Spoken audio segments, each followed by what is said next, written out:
આજે પરિણામોની સમીક્ષા માટે અમે ઝોન વાઇઝ આજથી મીટિંગો સમીક્ષા બેઠકો શરૂઆત કરી છે। આજે 2 તારીખે દક્ષિણ ગુજરાત, આવતીકાલે ઉત્તર ગુજરાત, 4 તારીખે મધ્ય ગુજરાત અને 6 અને 7 તારીખે સૌરાષ્ટ્રની સમીક્ષા થવાની છે। જિલ્લા પ્રમુખશ્રીઓ, જિલ્લાના પ્રભારીશ્રીઓ, તાલુકા શહેરના પ્રમુખશ્રીઓની હાજરીમાં વિગતવાર માહિતી મેળવી રહ્યા છે। જે પણ અત્યાર સુધી સમીક્ષાઓ થઈ એમાં એક જ સૂર ઉઠે છે કે ભારતીય જનતા પાર્ટી સામે લોકોમાં ખૂબ નારાજગી હતી, ખૂબ આક્રોશ હતો, પણ સામ દામ દંડ ભેદની નીતિથી પોલીસ અને પ્રશાસનનો ખૂબ જ દુરુપયોગ કરી પૈસા અને બીજી જે સરકારી મશીનરી છે એનો દુરુપયોગ કરીને ચૂંટણીઓમાં પરિણામ લાવવામાં આવ્યા છે।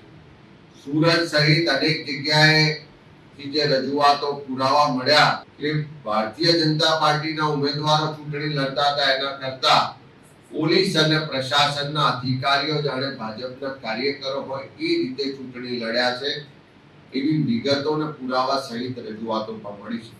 આ ચારેય ઝોનની સમીક્ષા કરવામાં આવશે। ચારેય ઝોનમાં જે મત મળ્યા છે એનું એનાલિસિસ પણ કરવામાં આવશે।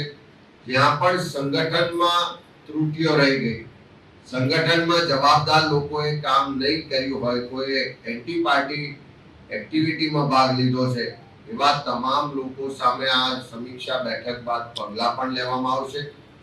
સંગઠનમાં પણ ફેરફાર થશે।